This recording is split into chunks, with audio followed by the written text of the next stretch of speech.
Perbedaan orang miskin dan orang kaya sering disederhanakan seolah cuma soal jumlah uang di rekening.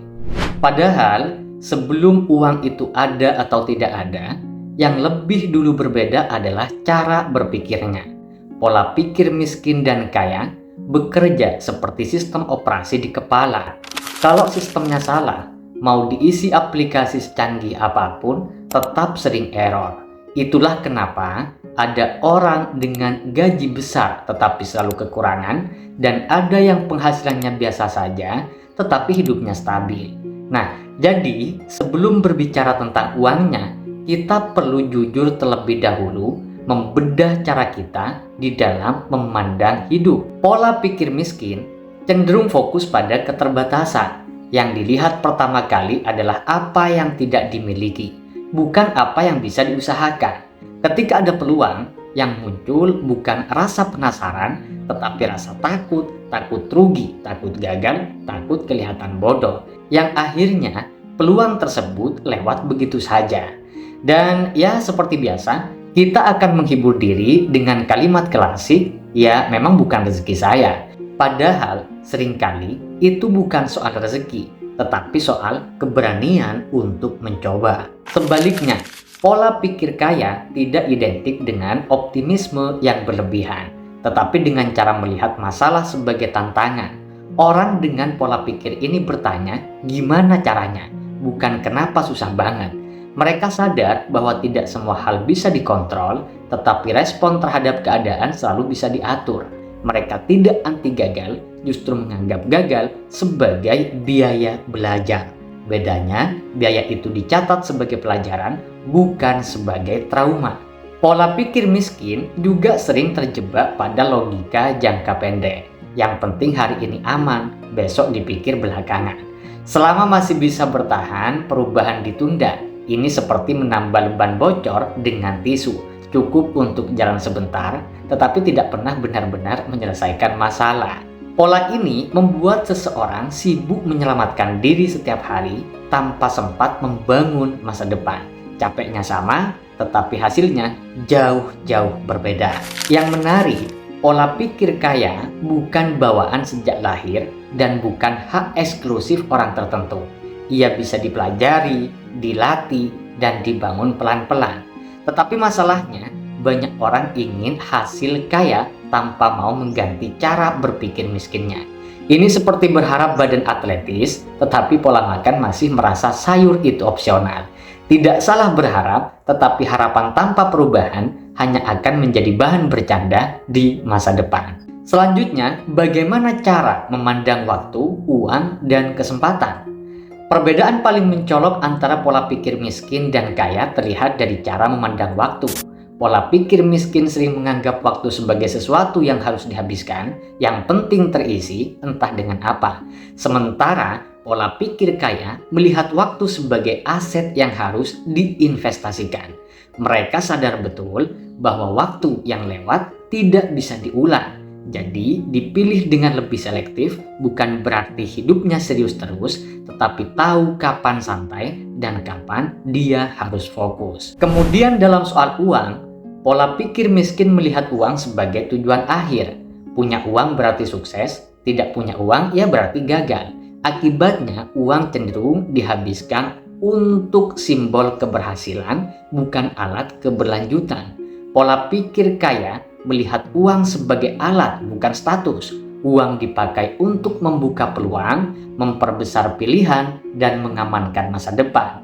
Mereka tidak anti menikmati hasil, tetapi paham kapan harus menunda kesenangan yang sifatnya sementara.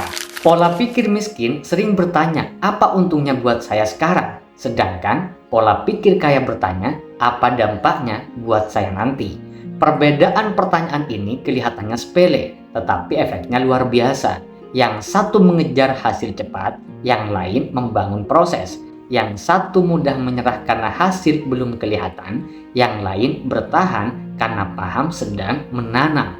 Dan lucunya, yang sabar justru sering terlihat lebih santai.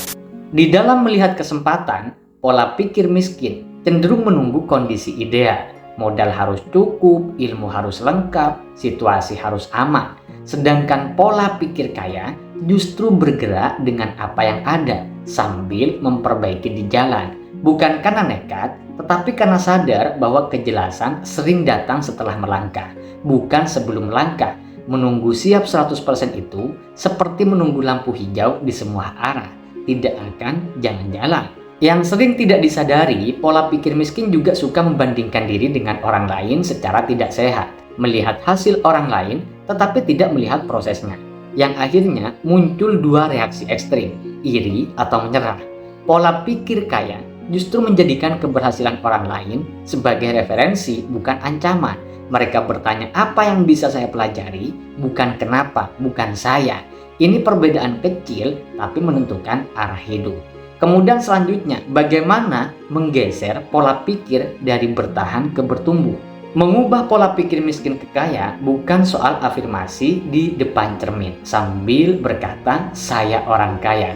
Kalau itu cukup, kaca sudah jadi alat motivasi nasional. Perubahan dimulai dari kesadaran bahwa cara berpikir lama mungkin sudah tidak relevan lagi. Ini tidak menyalahkan diri sendiri, tetapi jujur pada kenyataan.